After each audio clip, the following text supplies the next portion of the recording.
Hey everyone, wanted to welcome you all to the May edition of the Agile Austin Agile at Scale meetup, or special interest group as we've called them for many years.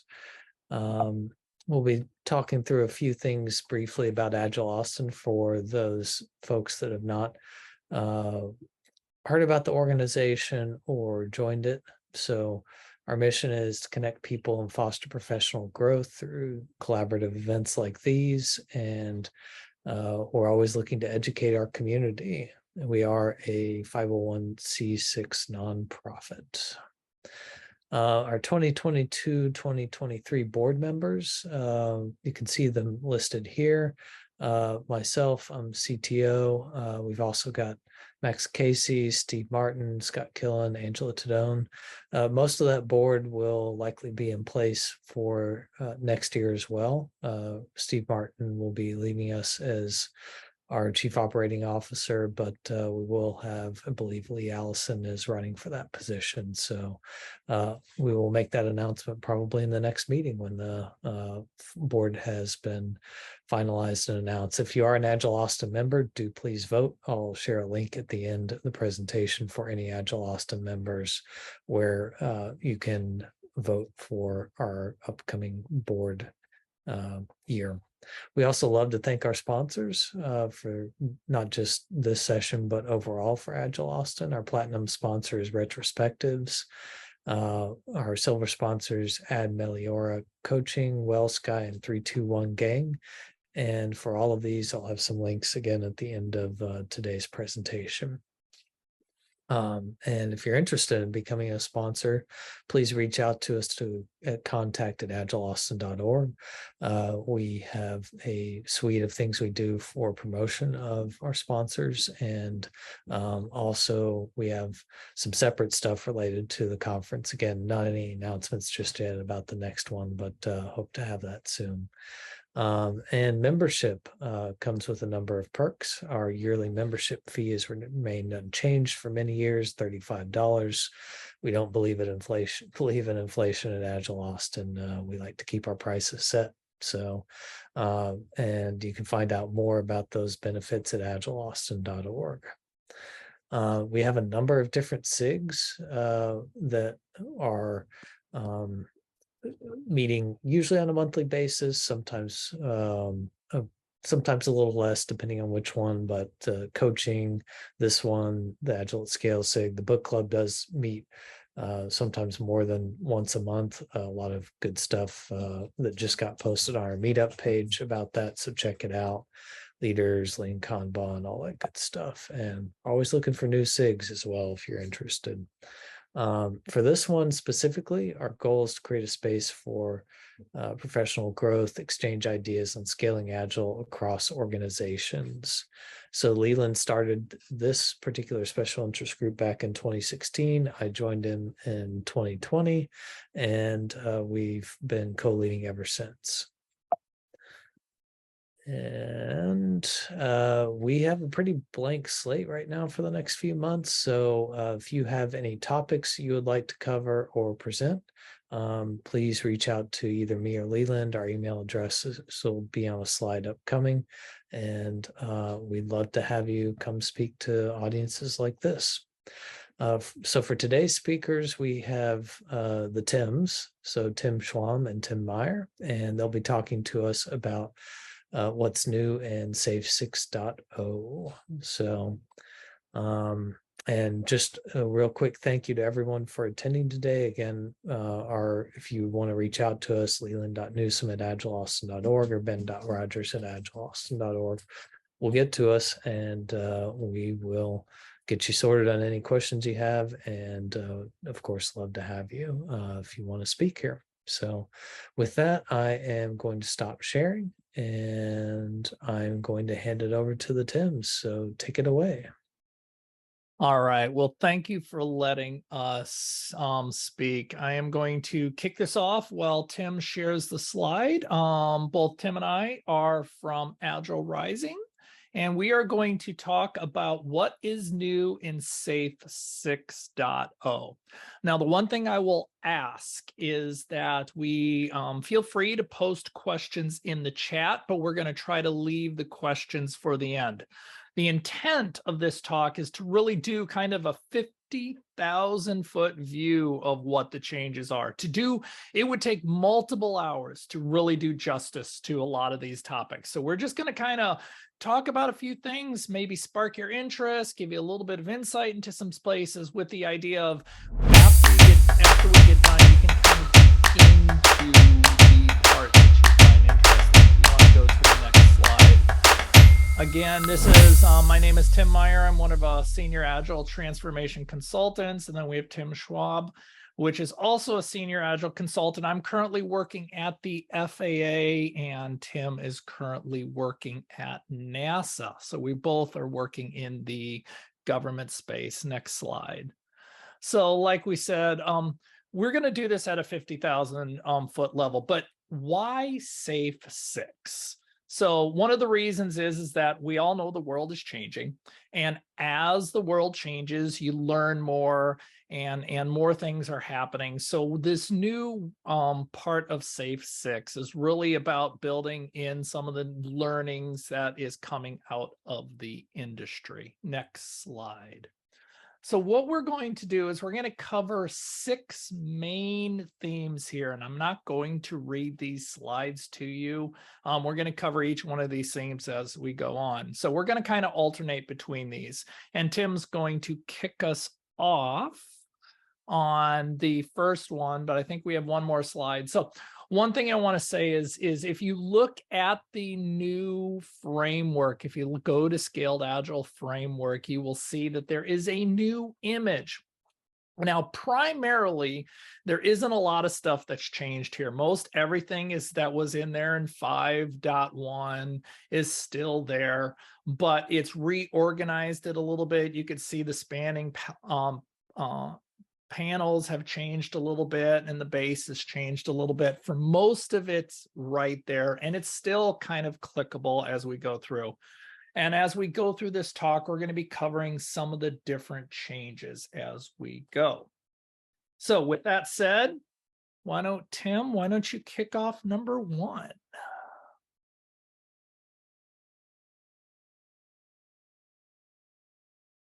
I think you're muted, my friend.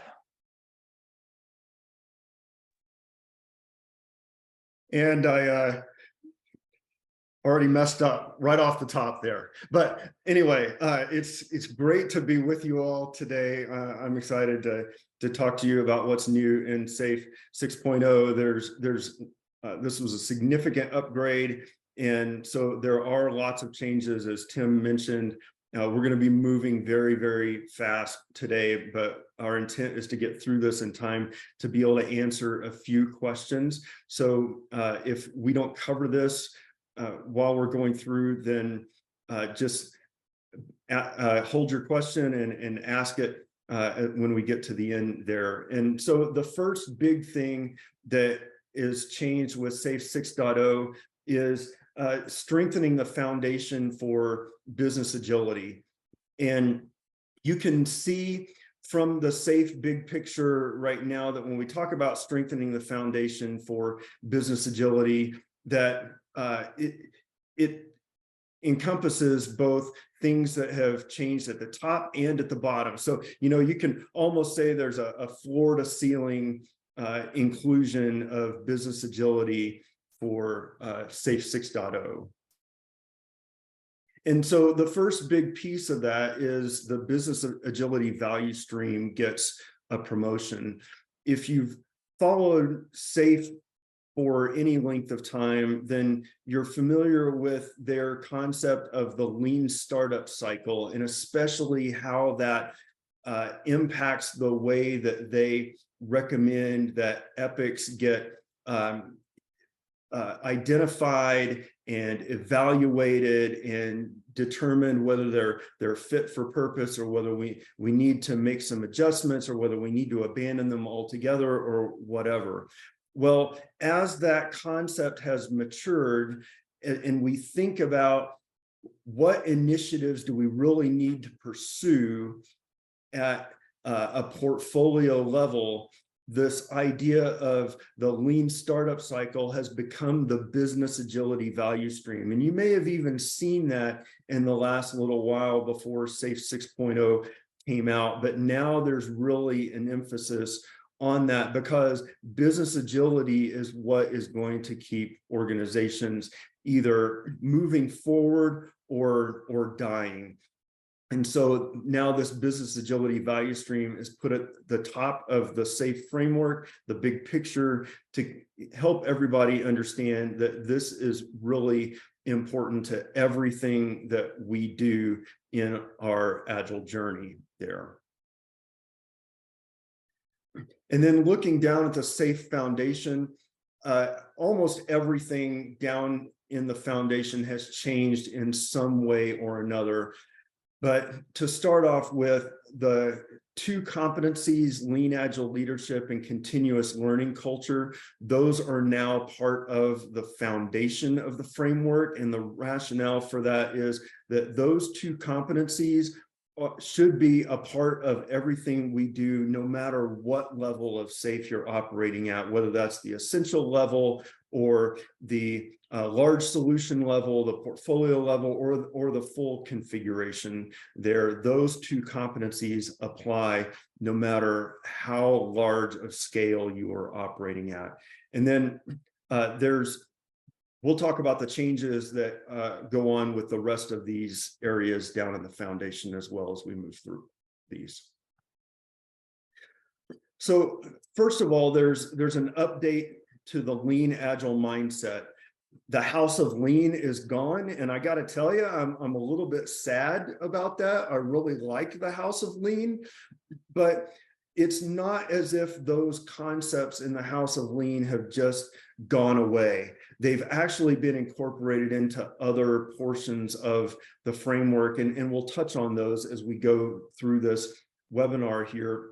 But the foundation now has been made more explicitly toward both the lean and the agile thinking side. And of course, the Agile Manifesto has long been a part of the SAFe framework there. And now that's one of the two very foundational pieces of the lean agile mindset, with the lean thinking piece being added as the other one. This one has kind of been under the radar for quite a long time. Well, now they've made it explicit. And so those 5 principles of lean thinking together with the Agile Manifesto represent what is really the foundation of the lean agile mindset, and everything in the SAFe framework kind of flows out of that. There have been some changes to the core values. The core values, program execution and built-in quality, have been phased out. Program execution is now viewed no longer really as a core value, but it's something that's expected. This is what we do as part of delivering value to the customer. We are expected to execute on what we're trying to do. Built-in quality is now one of the fundamental tenets of team and technical agility. And so you see that built out even more in that. And we'll talk about that a little bit more later in our time together as well. And so in place of those two core values, we now have respect for people and relentless improvement, which you'll probably remember were 2 of the pillars of the House of Lean. So you see that even as we've gone away from the House of Lean, we're still incorporating those 2 things in the framework. And of course, alignment and transparency are still there as core values. One of the major changes across the entire framework with the upgrade to SAFe 6.0, in fact, I would go so far as to say that this is the single biggest change to the framework, is this concept of flow and how important flow is to what we are trying to do in delivering value from concept to delivery of value to the customer there. And so the first place that you see that is in this change to principle number 6.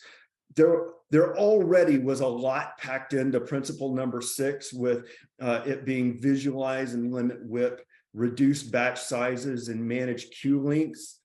Now the principle has been shortened and simplified, but counterintuitively, now there's even more packed into this principle here. And so the new principle is called make value flow without interruptions.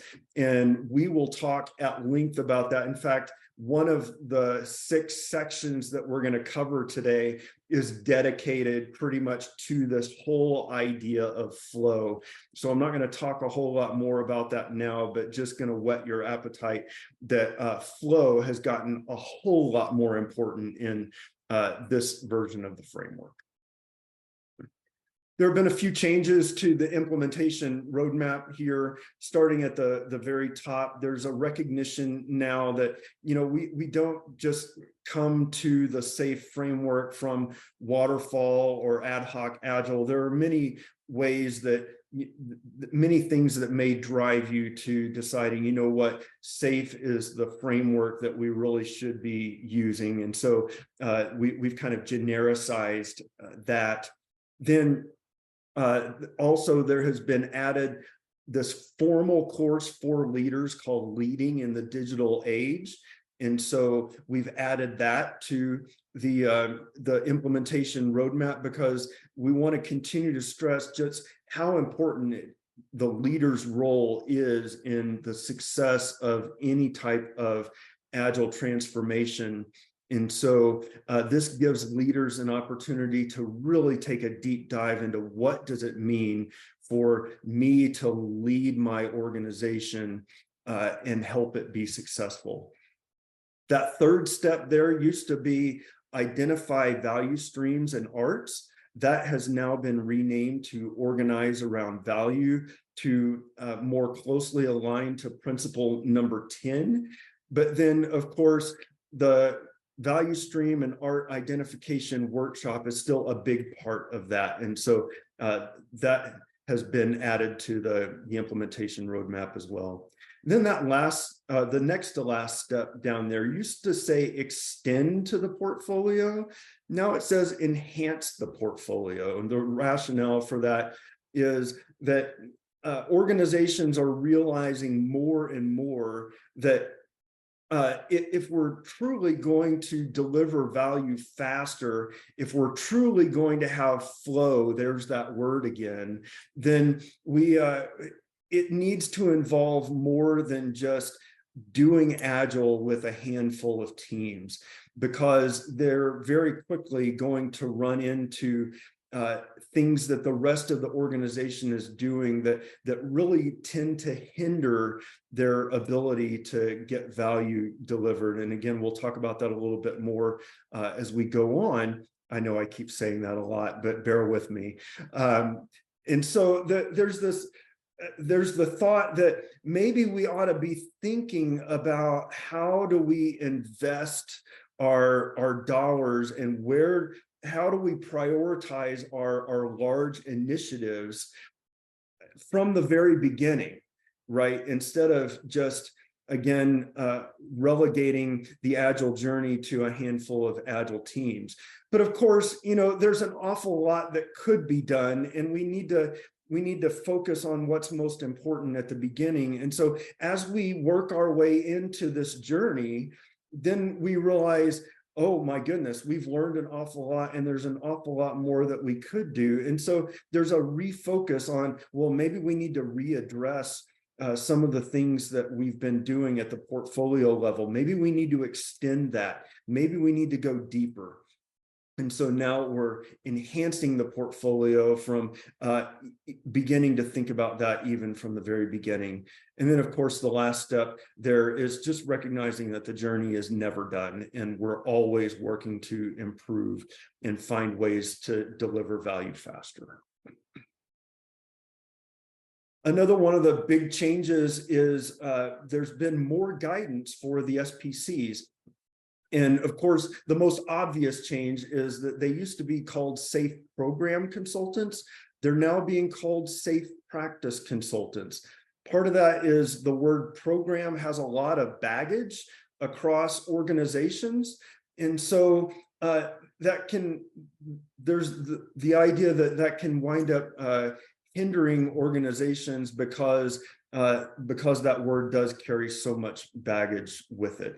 Along with that, though, there hasn't been a whole lot of guidance as to what does it mean to be an SPC. And of course, the things that many organizations and many SPCs tend to focus on, because it's the most obvious, is down there at the bottom with the implementing SAFE.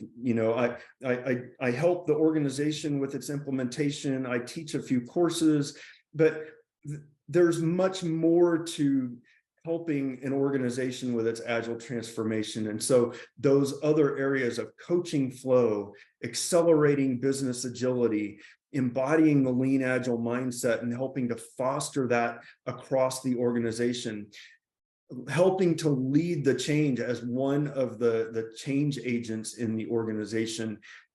And so giving SPCs an idea of what are those other areas that they should be leaning into, and helping the organization lean into as they work through their transformation journey there.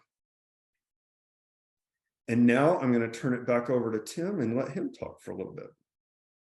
Yeah, so one of the other areas that has been changed in SAFE 6.0 is really trying to clarify both the responsibilities, the individual responsibilities of roles, but then also the responsibility of teams.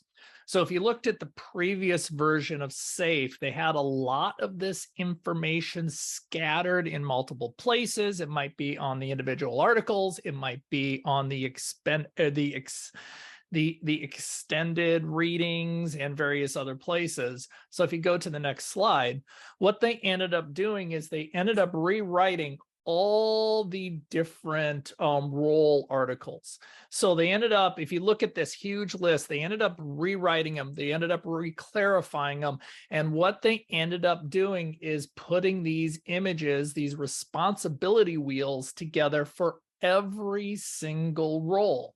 So what they ended up doing as a high level, you looked at the different, you could see the different large areas of responsibility. So every one of these roles are going to have that.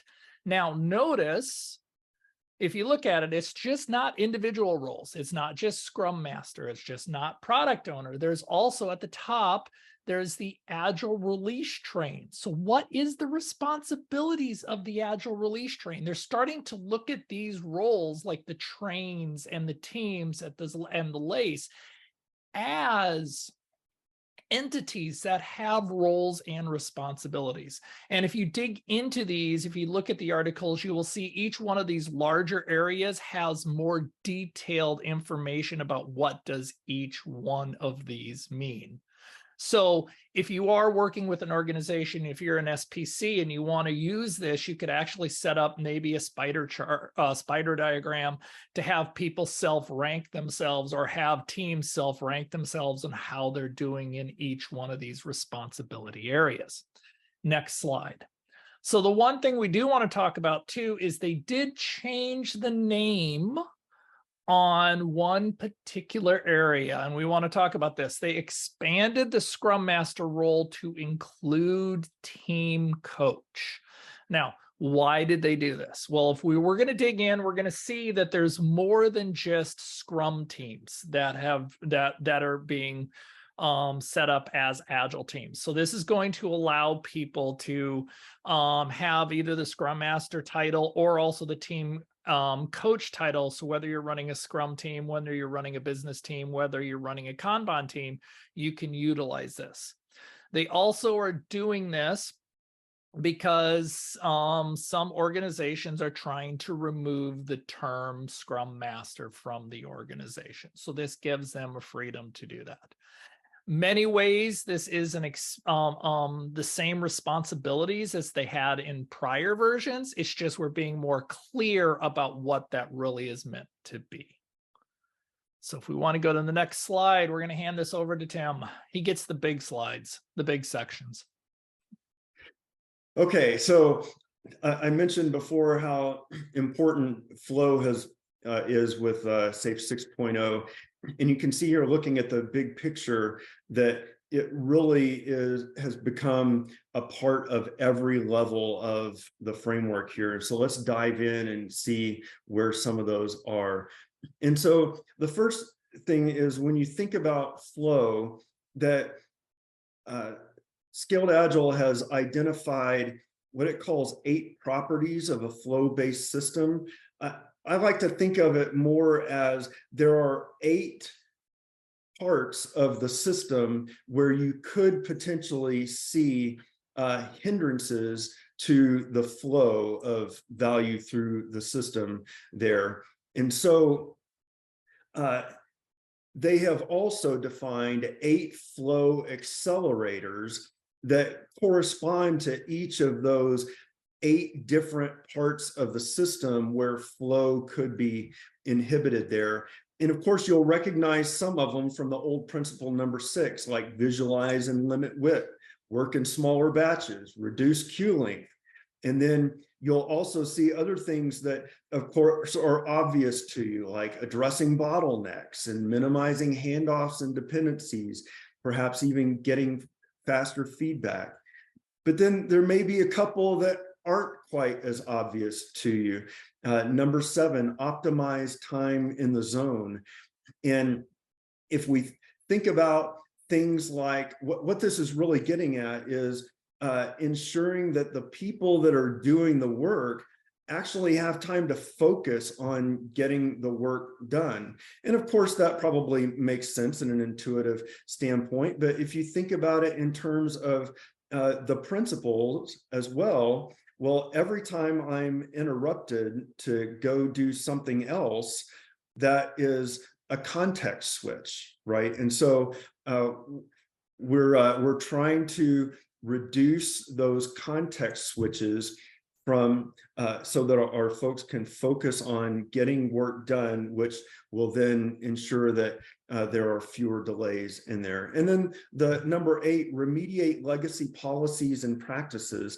This gets back to where I was talking about looking at those portfolio concerns, even at a high level early in your Agile journey.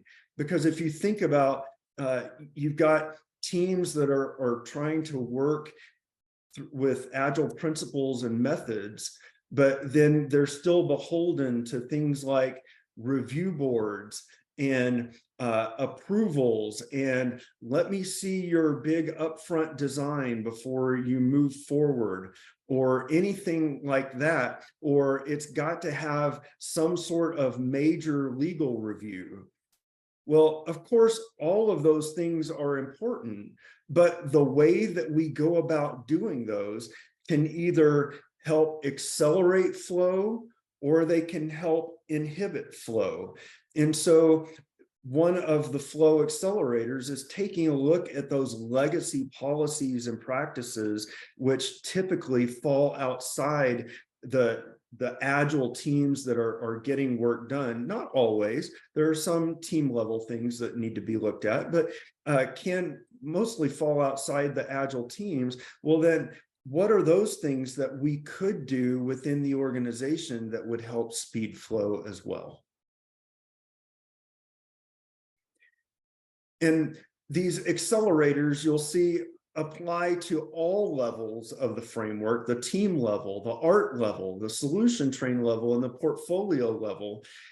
And they apply at all levels, but they may not all apply equally, or there may be different practices that you do at one level than you do at a different level. For instance, as I was just mentioning, remediate legacy policies and practices may be a major thing at the portfolio level, and it may be a minor thing at the team level, such as the way that we have codified how we're going to define our stories. There may be others of those flow accelerators that apply differently at the team level, Maybe identifying bottlenecks applies much more at the art level than it does at the portfolio level. Maybe it's different for your organization. So all of them apply at all 4 levels, but they may apply differently.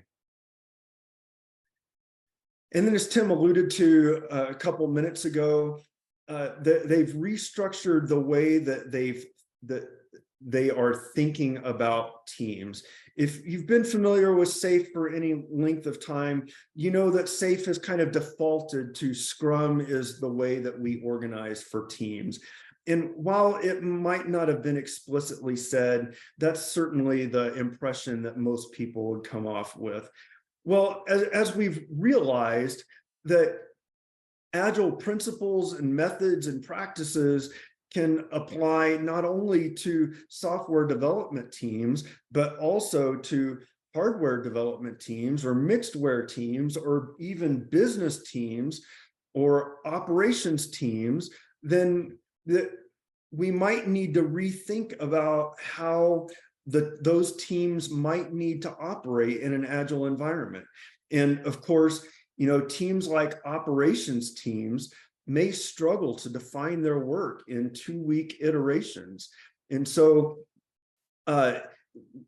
Kanban may apply to it much more than Scrum does. Business teams may fall into that as well. And so there's now been a recognition of that. And so the framework now has extended guidance on what it means to be a Kanban team operating in a scaled environment.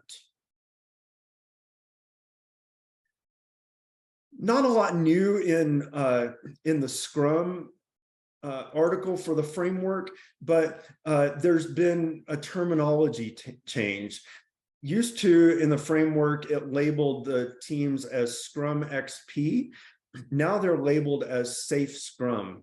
And again, there's no real change to how those teams operate, really just a label change. And that doesn't mean that the XP practices have gone away. In fact, they're becoming more embedded. All of those foundational things that came to represent how a team would operate in an Agile environment, XP practices, lean principles, Scrum practices, all of those things still apply, but they've been incorporated in different areas of the framework now. And so now we just call a Scrum team Safe Scrum to represent how it operates in a scaled environment. And then, of course, Kanban is important whether you're a Scrum team or a Kanban team or some type of hybrid team, because it's important to visualize your work. And so now there's new extended guidance, an article entitled Applying Kanban in SAFe that covers these 4 topics of, what is a Kanban board and why is it important to me? And then identifying steps in the development value stream. Of course, the development value stream, it tells us how we get from, what are those steps from ideation to delivery of value to the customer. And that really translates into our steps that we should have in our Kanban board. And so it's important to make sure that we understand what those steps are, and then so that we can identify where our work is, how much work we have there, where bottlenecks might be, etc. And then for operations teams, we may have classes of service where we need to identify items that are urgent that must be worked now and we need to expedite versus regular work that we're doing versus maybe new development work versus O&M type of work. And that helps us visualize where work is and figure out where we need to put the weight of our effort as well. And then finally, certainly important in a scaled environment is there's a Kanban at every level of the framework, every level that we're operating at within the framework. And those Kanbans need to be related to each other in some way. And so understanding how those different Kanbans operate and interoperate together, and where those touch points are and how those need to interoperate without stymieing flow. There's new guidance on that as well. I mentioned built-in quality earlier, that it's no longer a core value, but it's really been beefed up now. We've talked about built-in quality and safe for many versions of the framework, but now we've gone and extended the guidance out where, you know, it's pretty easy to think about how software built-in quality applies to software development, and it's always been a little bit fuzzy as to, well, what does that mean outside of that? Well, now we've codified, well, what are those basic agile quality practices that apply across the board, whether you're a software team or a business team or an IT operations team or a hardware team. And so those basic quality practices of shifting learning left, pairing and peer review, collective ownership and T-shaped skills, artifact standards and definition of done, and workflow automation, those apply across the board. But then there may be different quality practices that apply if you're a software team versus whether you're an IT operations team versus a hardware team versus a business team. And so you may have standards that you need to apply as one of those that will help ensure that quality is built in and will also help facilitate flow as well.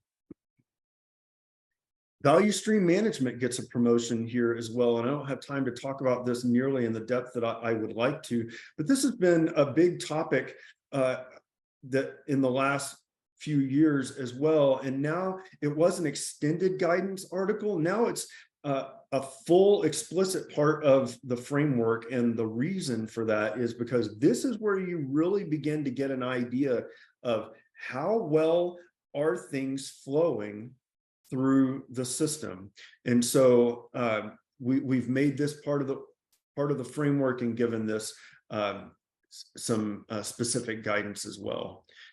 And finally, if you've been part of organizations that have had a PMO, you know, you also know that the framework has kind of struggled to give an idea of, well, what does it mean to be a PMO in an Agile organization? And then we moved into an Agile PMO, but we were still very, very fuzzy about what that meant. Now we have really given some more specific guidance and retermed it to a value management office. And you can think of this as the lacing or the connective tissue, if you will, between the LACE, the Lean Agile Center of Excellence, and the Lean Portfolio Management function and how that actually gets carried out. And so those functions in the VMO are listed here on the slides, but you can see how it really kind of provides that connective tissue of helping to facilitate strategy formulation, strategic themes, and OKRs, helping to facilitate the portfolio sync that the Lean Portfolio Management is responsible for, and then helping the LACE to develop and harvest and apply successful patterns across the portfolio, looking at agile contracts and how we can do that better. And those types of things are really what a program management office, now a value management office, needs to focus on to help facilitate help facilitate value flowing across the organization and to help things be much smoother. And so now I'm going to turn it back over to Tim. All right, thank you. So this is one of the sections that I'm actually excited about. I thought that was really cool when this came out. We're just going to cover this in a couple slides, but it's really helping expand a little bit about this business and technology.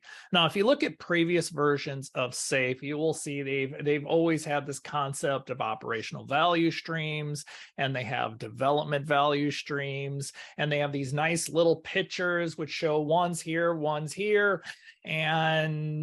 but in reality, you start working with this in an organization, you realize it gets kind of messy. It's not cleanly defined the way the images are. So if you go to the next slide. So one of the things they do start talking about is to really make this work within the organization. We need to look at different ways that you're actually going to set up your operational value streams and your development value streams. And there are different ways that this needs to be done within the organization. So they talk about a couple different SAFe patterns, both technology patterns and SAFe business patterns. Like one of them is business enabled arts. And this is a reality where it's not just the technology group that's involved in the art. It might be your contracting people. It might be people doing documentation. It might be legal and those kind of things. How do you really include businesses that, business people in the art? They might not be the ones that are maybe doing the software development or the hardware development, but they're really needed there in order to do it. And then also agile business trains, where you really have your entire operational value stream and the different value streams working together, and the development value streams working together. How does that work? It kind of expands this a little bit. It also talks a little bit about what does it mean to have an agile executive team? How does that differ than other arts and things like that? And then also, an aspect of maybe you have an agile business function, which is internal to a very large organization. They're providing a business function to everybody. How do they work within the organization, within a SAFe organization? And then also, and this is the one I've had to deal with a lot of times, what happens when you really have a combined portfolio, where your people who are doing the support work and doing the operational value stream are also the people that are helping work within improving the product and the development value stream, and how they are so closely tied. There really isn't a separation. So they do have an article where they're talking about these different ways that you can extend SAFe past purely technology to the business. Now, it is my hope that they do expand on this a little bit. This is, from what I can see, the first time they're really digging into this, unless there's somebody remembers something I don't. And I'm assuming this will expand more as this gets moved into other places.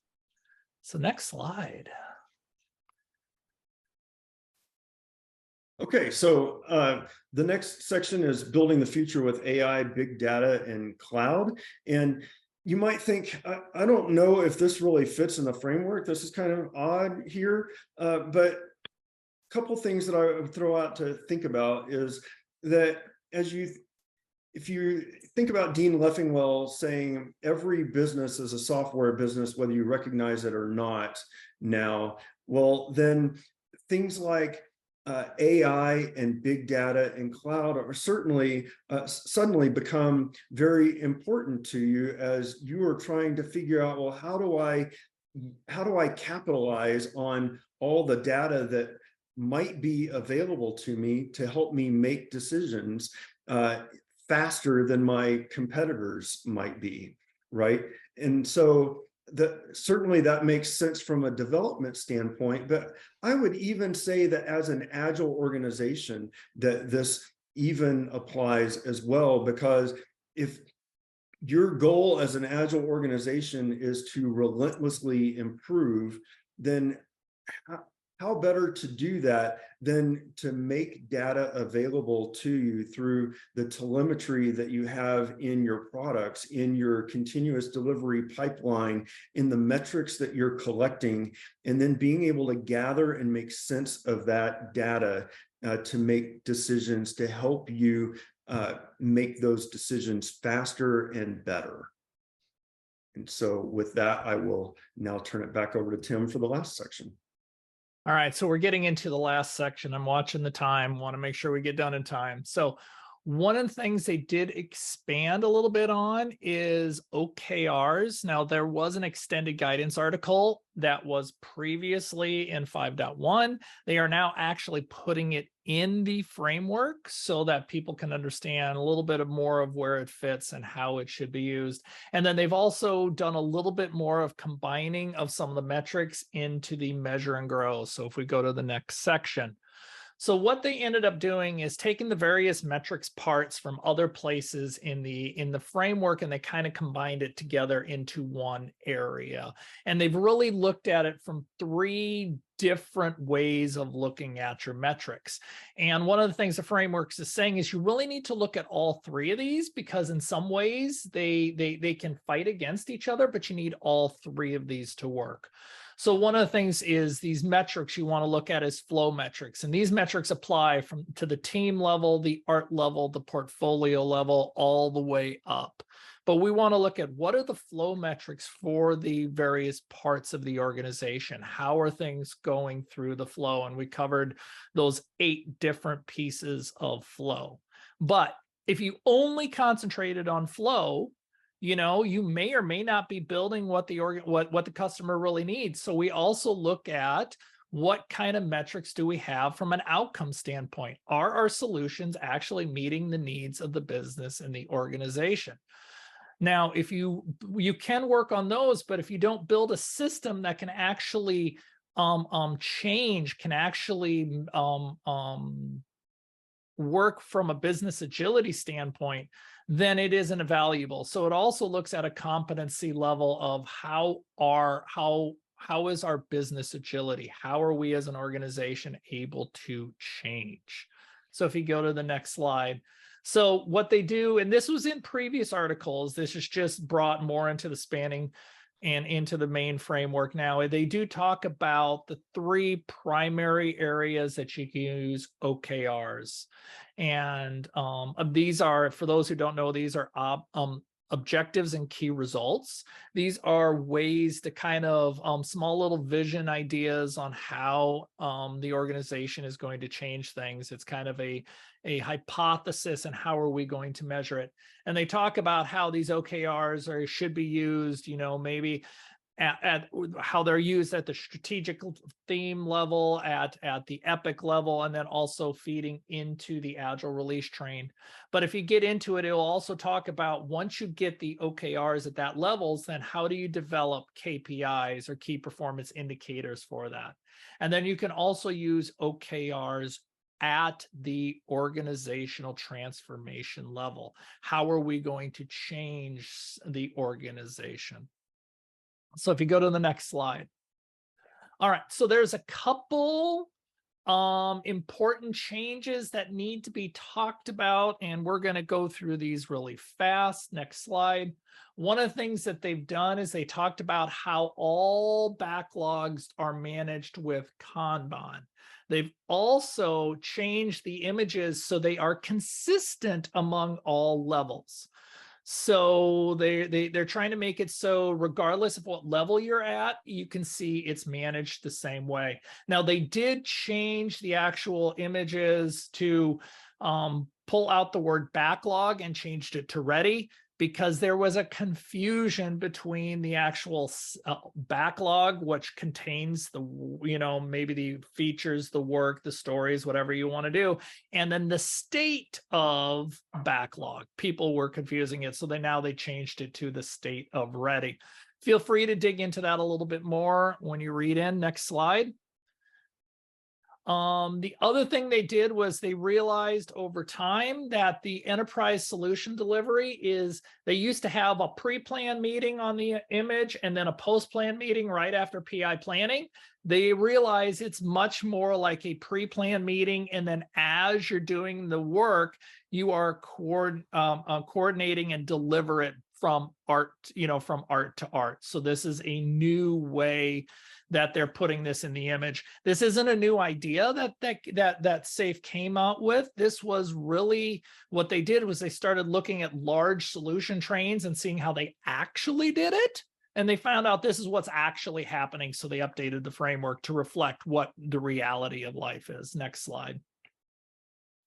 What they did was they removed as much as possible the word program. Program has this baggage that goes with it. So you will see that they changed a whole bunch of things. They took, program increment. Now it's now planning increment.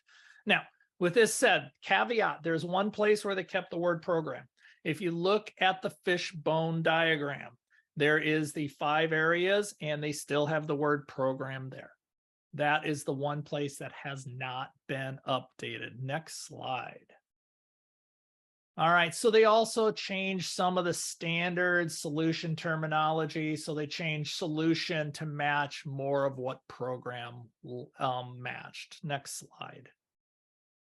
And some of the other terminology changes, they really haven't changed what these are. They've changed the terminology. So like daily stand-up is more team sync to help people realize what is the purpose of this. Scrum of Scrums is now a coach sync. Remember, the Scrum Masters are team coaches. So instead of a Scrum of Scrum, it is a coach sync. That way you can have your Kanban people involved. And then Scrum XP is now Safe Scrum. So next slide. So if you want a little bit more information on this, there is some information you can get. Everything that we have on these slides is available in the What's New in SAFE.6 extended guidance article.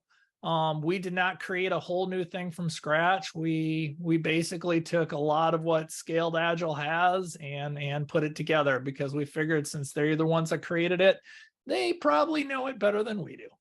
So with that said, any comments you want to end up with, Tim? Otherwise, I think we would open it up for questions. Yeah, I think we ought to just go ahead and open it up for questions so we can maximize our time there. Well, thanks, to the Tims. Really appreciate that awesome presentation. Moving over to the chat here, Rachel Gibson asks, the VMO slide talked about decentralized PI planning. What is that? I just did a quick search on the SAFE website, but don't see much there. The concept of decentralized PI planning may be, as we remember, the VMO is operating really at the portfolio level. And so to the extent that it might make sense to decentralize those PI planning events, those the VMO would help to coordinate that, whether, what are those parts of the organization that we really need to have a massive PI planning all together on, and what are those parts where it's not necessarily needed, but also to make sure that we are coordinating best practices between the different areas of the organizations that are doing PI planning. I would also add, if you look at the enterprise solution level, they've changed things from the pre-planning. They have the pre-planning, and then they have the PI planning and things like that. It is about being able to do that even in very large organizations that might have an art in one country, another art in another country, and that kind of things, and being able to support that. All right, thanks for those answers. Dwayne asks, any suggestions for those taking the new Scrum Master 6.0 certification exam?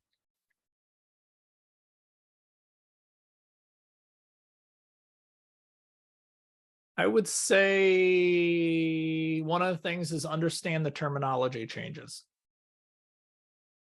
A lot of what has changed is, from a Scrum Master standpoint, is terminology, not necessarily exactly what you're, what you're doing, but to understand a little bit of the terminology changes. The other thing I would add in there, I'm sorry, Tim. Go ahead. No, go ahead. The other thing I would add in there is, remember, Tim mentioned those responsibility wheels that they've come out with now, and really understanding for the Scrum Master / team coach, what do each of those things mean? in terms of how to be a really effective Scrum Master. The last thing I would add is really understand flow, the different parts of flow and the accelerators, because that is one of the biggest changes that has really came out in this version of SAFe. All right. Excellent. Thanks for that answer. I don't So see. Go ahead. I was going to say, I just saw in the chat. So someone asked, they dropped the term program increment, but call it PI. It's not program increment. It's planning increment now. And the reason they did that is PI has been around for so long, they were not going to try to change that, the acronym. I have no idea how long it took them to get a new word for P, or, for the P, but they did not want to try to change that acronym. It was kind of the same thing with SPC too. Wait, we can't change SPC, so what can we make a P? Life of Pi. Okay, so I don't see any other questions right now in the chat, so I'll open it up. Does anyone want to just unmute and ask questions?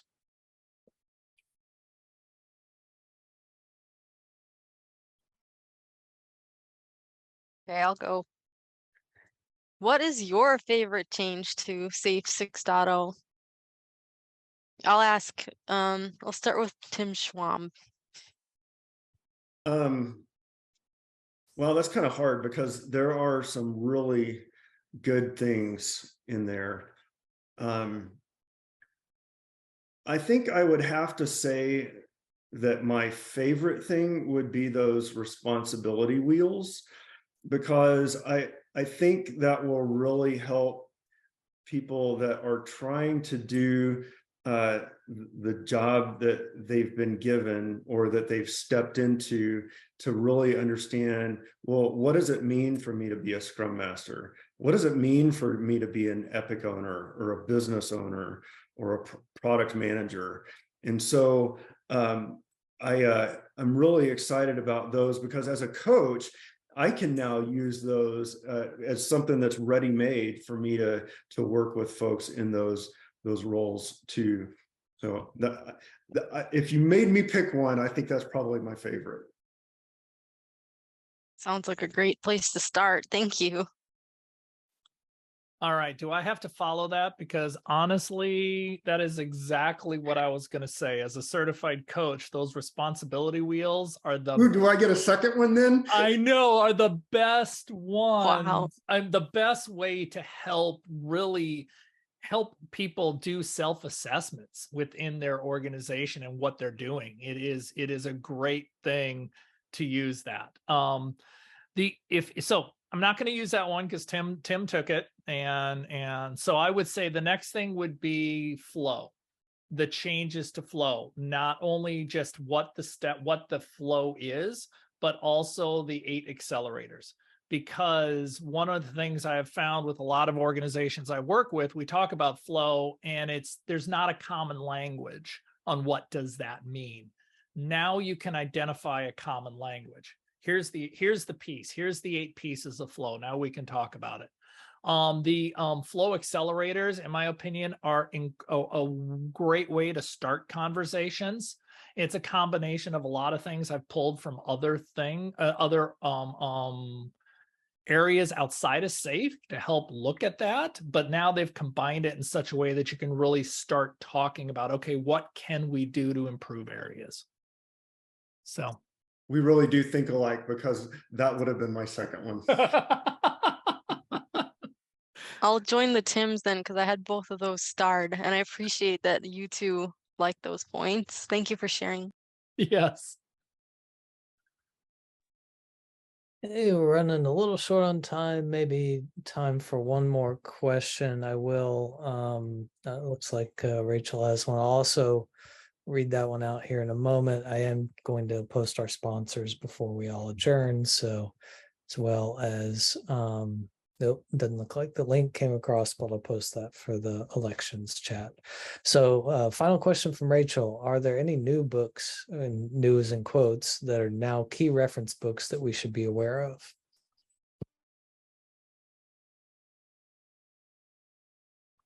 Wow. I would say, I think the one that is really being pushed that is kind of new in the safe environment is the extreme, what is it? Extreme leadership, Tim? Extreme ownership. Extreme ownership. Yeah, I'm sorry. I was spacing. I was actually reading it this week and I couldn't remember the title. So extreme ownership would be that.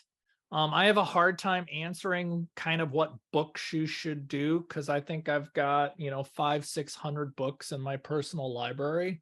So, Tim, what am I missing? Man, and I'm a horrible person to ask about that because I'm still catching up on some of the older stuff and learning new things there. I was trying to think of what the OKR book is that was recommended to me, and it's not Measure What Matters. It's a radical something. Yeah, I'm trying to look at my desk or trying to look at my bookshelf to see. I'm pretty sure I have that one, but it's probably stacked behind someone. The other thing that's probably valuable, if you haven't seen it, there is a book on value stream mapping. If you haven't actually read that book, that would be probably a very good book to read.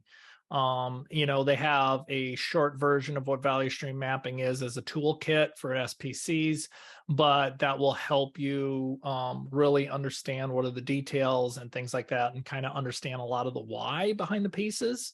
That might be something else that would be good to do. So Dan Zencraft said, was that Radical Focus? Yes. Radical Yes. Focus by Christina Waukee. I was just Thank typing you. it in the chat. Thank you.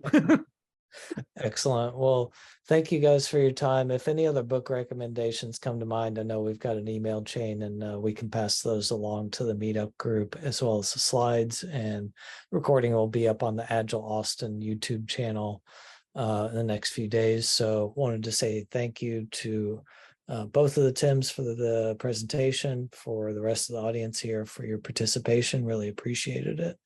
And I want everyone to have a good rest of your Friday. And Tim's, any final word? Thanks for having us. It was good to be with you, and good. Hopefully it was helpful and meaningful. If you need anything from us, then please don't hesitate to reach out to. We'd be happy to answer any additional questions you think of later on. Absolutely. Thank you much. Thanks, everyone. Y'all take care. Bye-bye.